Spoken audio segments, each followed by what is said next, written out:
झुकती है दुनिया, झुकाने वाला चाहिए। ये बात 100% सच है और राहुल गांधी को लेकर तो बिल्कुल सच है। वो जब जब सबूतों के साथ सच को सामने रखते हैं तो सरकार को, संस्थाओं को झुकना पड़ता है और कुछ ऐसा ही इस बार फिर से हुआ है। राहुल गांधी जी की 18 सितंबर की प्रेस कॉन्फ्रेंस के बाद ज्ञानेश गुप्ता ने एफिडेविट तो नहीं मांगा, लेकिन गलती स्वीकारते हुए, कमी स्वीकारते हुए चुनाव आयोग ने नियम बदले और वो भी 6 दिन के अंदर। एक कमाल की बात यह है कि इसी चुनाव आयोग ने राहुल गांधी जी की 18 सितंबर की प्रेस कॉन्फ्रेंस के बाद अपने फर्जीवाड़ा जो वो करते हैं फैक्ट चेक यूनिट से एक फर्जी फैक्ट चेक कराया था और अब गलती मानी और नियम बदले 6 दिन के अंदर। शास्त्रों में तो खैर इसको थूक कर चाटना कहा गया, लेकिन चलिए, जब जागो तभी सवेरा। ये राहुल गांधी जी की ताकत है, ये सच की ताकत है, ये लोकतंत्र की जीत है और ये उनके खुलासों का परिणाम है।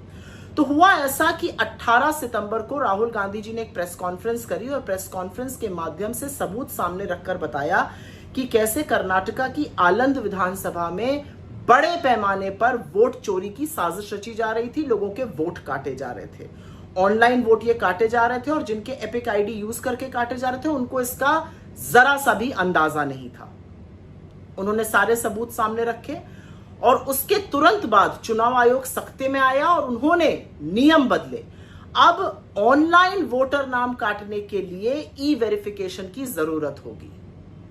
तो यह चुनाव आयोग ने इसलिए किया क्योंकि राहुल गांधी जी ने सबूत के साथ सच दिखाया था।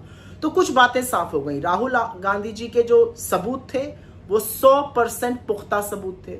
दूसरी बात साफ हो गई, इस आनन फानन में जो बदला गया नियम, चुनाव आयोग वोट चोरी छिपाने की फिर से कोशिश कर रहा है। और तीसरी बात साफ हो गई कि बड़े पैमाने पर बीजेपी, नरेंद्र मोदी और चुनाव आयोग की मिलीभगत चल रही है। इस देश में वोट चोरी की साजिश रची जा रही है।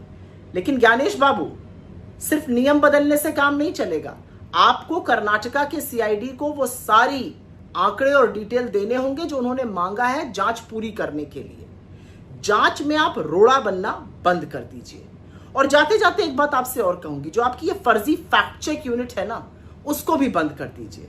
बड़ी मिट्टी पलीत करा रही है आपकी भी और चुनाव आयोग की भी।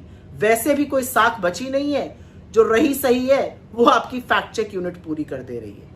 लेकिन ध्यान रखिए, राहुल गांधी फिर से और सबूतों के साथ और पुख्ता सबूतों के साथ चुनाव आयोग की जो मिलीभगत है, जो वोट चोरी आप कर रहे हैं, उसके और बड़े सबूत पेश करेंगे। तो तैयार रहिएगा।